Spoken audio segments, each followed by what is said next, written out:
പയ്യനില്ല. Dinner പുറത്തായാലോ എന്ന് ആലോചിക്കുമ്പോഴാണ് മാലിന്യം വന്നത്. ഫ്രിഡ്ജിലെല്ലാം ഉണ്ട്, ചൂടാക്കേണ്ട കാര്യമുള്ളൂ. ഔട്ടിങ് വേണ്ടെങ്കിൽ വേണമെങ്കിൽ കുറച്ച് കഴിഞ്ഞ് പുറത്ത് പോവാം. സീ ഫേസിൽ ഒരു ബെസ്റ്റ് ചൈനീസ് കുക്ക് വന്നിട്ടുണ്ട്.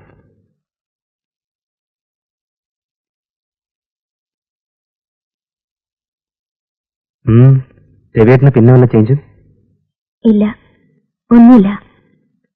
സുഖമുണ്ട്, വെരി നോർമൽ.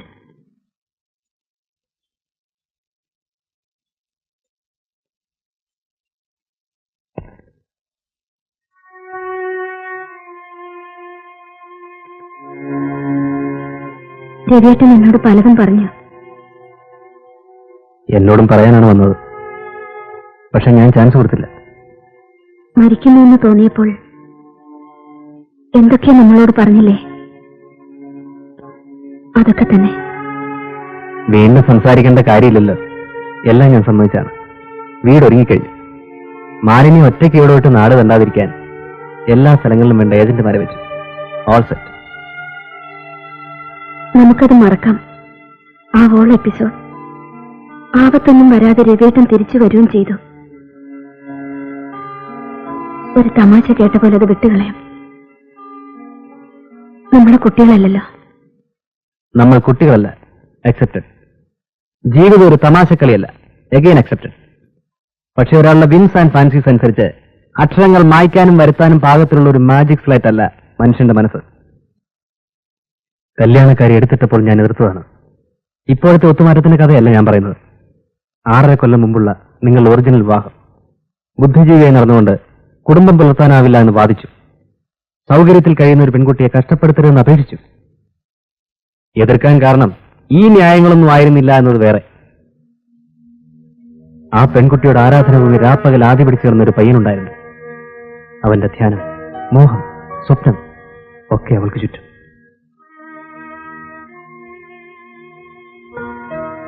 അവനത് പറയാൻ വയ്യ. കല്യാണം മുടക്കാൻ ആഗ്രഹിച്ചത് അവന് വേണ്ടിയാണ്. അവന്റെ എരിഞ്ഞു നേറൽ മാലിനിക്കറിയില്ല. ആരുടെ? എന്റെ, ഈ രാജേന്ദ്രന്റെ. പാർട്ട് ടൈം പണിയെടുത്ത് പഠിക്കുന്നവൻ അവനെങ്ങനെ സത്യം പറയും?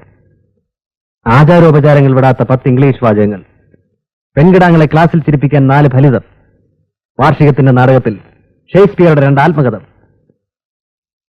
നൈജീരിയയിൽ നിന്ന് വന്ന് ആദ്യം നാട് കണ്ടവൻ ഹൃദയം പറിച്ചെടുത്ത് രവിസാറിന്റെ കാൽക്കൽ. അവന്റെ വേഷം ഓർമ്മയുണ്ടോ? പാന്റ് നിലത്തഴയും. പാർട്ട് ടൈം ടൈപ്പിസ്റ്റായി പണിയെടുക്കുന്ന വീട്ടിലെ സാറിന്റെ ദയ കൊണ്ട് കിട്ടുന്നതാണ്. മാലിനി, തടിച്ച ദേവി. 3ാമതൊരാൾ കൂടി ഉണ്ടല്ലോ, ശാന്തകുമാരി. നിങ്ങളുടെ പരിഹാസങ്ങൾക്ക് അത് ദിവസമില്ല. പക്ഷേ രാജേന്ദ്രൻ ഞങ്ങൾക്കൊക്കെ നല്ല ഫ്രണ്ടായിരുന്നു. കോളേജ് ഡേയ്സിലെ പരിഹാസമൊക്കെ ആരെങ്കിലും സീരിയസ് ആയി? ആക്ഷേപമില്ല. അല്പം പരിഹാസം നിത്യവും കിട്ടിയില്ലെങ്കിലായിരുന്നു പിന്നെ വിഷമം. പ്ലീസ്, ഞാൻ പറയാൻ വന്നത്. അറിയാം, പക്ഷെ ഞാൻ പറഞ്ഞു തുടങ്ങിയത് മുഴുവൻ കേൾക്കണം. അവന്റെ കഥ. നൈജീരിയയിൽ നിന്ന് പണം തലച്ചുമടായി കൊണ്ടുവന്ന ഡോക്ടർ തോമസിന്റെ മകളോട് അവൻ എങ്ങനെ പറയും? ദാ ഒരു ആരാധകൻ ഇവിടെ, ഞാനുണ്ട്, തല കാണില്ല. പിന്നെ രജിസ്റ്റർ ഓഫീസിൽ സാക്ഷ്യപ്പെട്ടപ്പോൾ മനസ്സിൽ പറഞ്ഞു, ഞാൻ കരുതി വെച്ച നിക്ഷേപമാണ് സാറിന് തരുന്നത്. ഓർമ്മയുണ്ടോ? മാലിന്യ നന്ദി പറയാൻ മറന്നില്ല. മുഖത്ത് നോക്കിയില്ല. നോക്കിയാൽ എന്റെ കണ്ണീര് കാണുമോ എന്ന ഭയം. നോക്കൂ, ആ പ്രായത്തിൽ എല്ലാവർക്കും അങ്ങനെ ഒരു ഇൻഫെക്ച്വേഷൻസ് തോന്നും. എനിക്കത് രവി സാറിനോടായി. അന്നത്തെ കമ്പമാവുമെന്ന് ഞാനും വിചാരിക്കാൻ ശ്രമിച്ചു. അല്ല, വെറും കമ്പം ഒരു കെടാത്ത തീ പോലെ മനസ്സിൽ നേറിക്കിടക്കില്ല.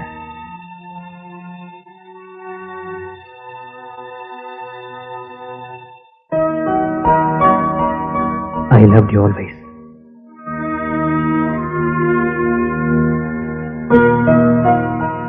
ഹോസ്പിറ്റലിൽ കാവൽ കിടന്നതും ചികിത്സയ്ക്ക് വാരിക്കോരി ചെലവ് ചെയ്തതൊക്കെ ഒരു ഗുരുഭക്തി കൊണ്ടാണെന്ന് ധരിച്ചോ? അറിയാം, എന്നെ സഹായിക്കാനും കൂടിയായിരുന്നു. ഞാനത് മറക്കില്ല.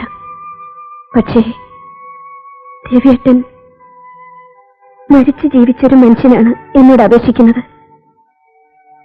അത് തെറ്റ്. നല്ല സമയത്ത് മരിക്കാത്തത് തെറ്റ്. അങ്ങനെ പറയരുത്.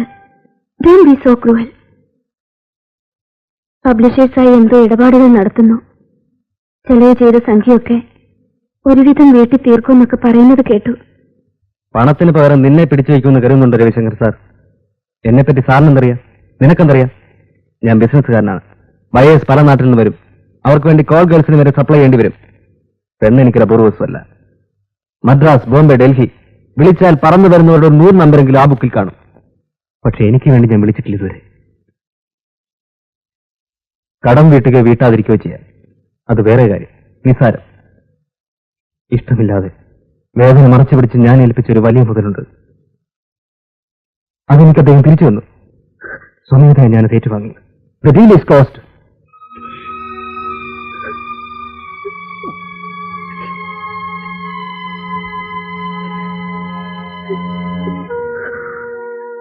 രാജേന്ദ്രൻ,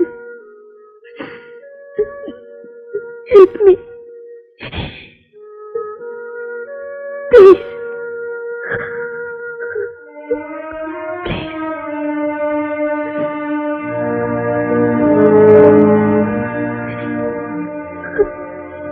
ഞാനെന്ത് ചെയ്യണം? എനിക്കറിയില്ല. ഞാൻ ഈ സ്ഥലം വിട്ട് പോണോ? സ്ഥിരമായി ബോംബെ ഓഫീസിൽ നിന്നാലും ബിസിനസ് നടത്തും. ശല്യമാണ്. അരുത്. രാജേന്ദ്രൻ ഇവിടേക്ക് ഉണ്ടാവണം. എവിടേക്ക് പോരുത്.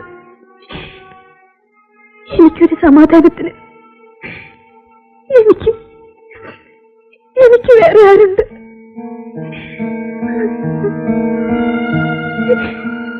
ഞാനുണ്ട്, എന്നും ഞാനുണ്ട്.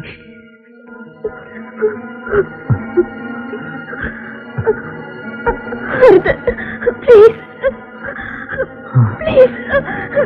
You are mine. No. എന്തിനാണ്? വിടൂ. No. I want you. വേണ്ട. വിടൂ. വിടില്ല. എന്റെ മാത്രം.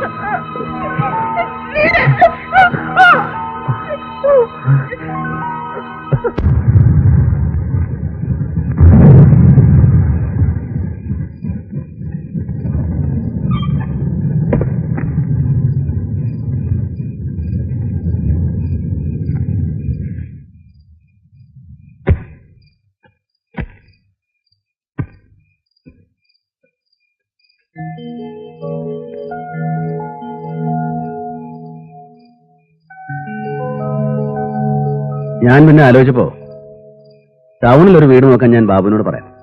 കോളേജിനടുത്ത് എവിടെയെങ്കിലും. ലൈബ്രറിയുടെ സൗകര്യം നോക്കുമ്പോ ഞാനും ടൗണിൽ താമസിക്കുന്നതാവും ബെറ്റർ അല്ലേ?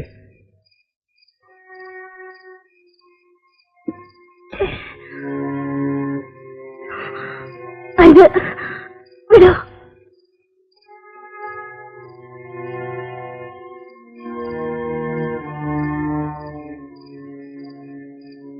നോക്കൂ, എനിക്കിപ്പോ ഒന്നുമില്ല. പഴയ തെറ്റുകുറ്റങ്ങളുടെ തിരിച്ചറിയൽ, ഒരു വീണ്ടും വിചാരം, ഒരു റീഅസസ്മെന്റ്. ഒരുപക്ഷെ അതിനായിരിക്കും ഈ രോഗം വന്നത്. You will be happy. നമുക്കിനി ഒരു പ്രശ്നം ഉണ്ടാവില്ല. അരുത്, എന്നെ തുടരുത്. മല്ലി, I M A normal person. നീ എന്റെ ഭാര്യയാണ്. ആയിരുന്നു. നീ പിന്നെ ഇപ്പൊ എനിക്ക് ആരാണ്? ആ കഥ മറക്ക്. മരണം മുന്നിൽ കണ്ട മനുഷ്യൻ പിച്ചുമ്പയും പറയും. അത് ചെമ്പേടും ശാസനയും പോലെ ചരിത്രരേഖയൊന്നുമല്ല. അവനോട് ഞാൻ സംസാരിക്കാം. ഒരു തുണ്ട് ഭൂമി വിറ്റാൽ വീട്ടാവുന്ന കടമയുള്ളൂ അവന്. അവനെ വിചാരിച്ചാണോ നിന്റെ ഈ സ്റ്റുപ്പിഡ് ഇഡിയോട്ടിക് ധർമ്മസങ്കടം? അതും സത്യം. സത്യം പറയാൻ മരണം അടുക്കുന്നത് വരെ കാത്തു നിൽക്കണമെന്നില്ലല്ലോ. ശപിക്ക്. എന്നെയല്ല, ജീവിതം എനിക്ക് തിരിച്ചു തന്ന മഹാശക്തി ഏതോ അതിനെ ശപിക്ക്.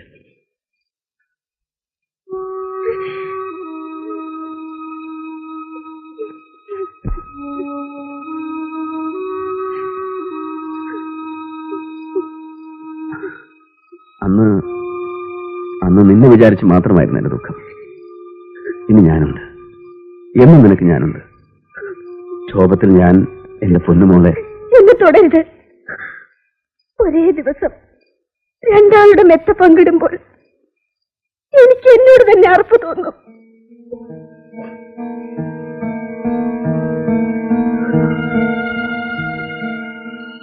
ഏൽപ്പിച്ചയാൾ അവകാശം സ്ഥാപിച്ചു കഴിഞ്ഞു.